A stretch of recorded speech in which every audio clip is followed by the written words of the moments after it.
kayo pa rin, personal po ang pagbibigay ng kalukuran sa kayo. Lamang ay sama-sama tayo at sabay-sabay. Amen? So, naniniwala tayo ng Diyos na nilikikilos sa ating pagpupuri ng pagsamba sa umaga nito. Hindi sa dami, hindi sa kukunti ang pagkilos ng Diyos. Ang pagkilos ng Diyos ay nasa klase ng ating gagawing pagsamba sa umaga nito. Gusto natin o gusto mo may gawin sa iyo ang Diyos, siguraduhin natin, yan natin ang Diyos ay magpalugod sa atin personal ngayong umaga. Hallelujah. Thank you, Jesus.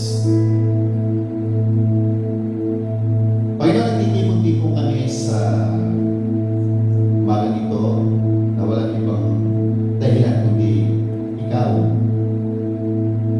Purihin ka, sambahin ka, tumawag sa iyo, Panginoon.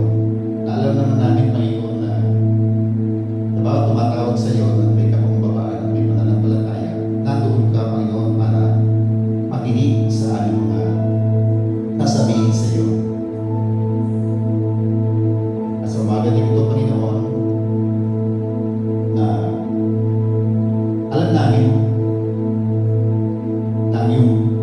na ang pintuan ng langit, ang durong arawan ng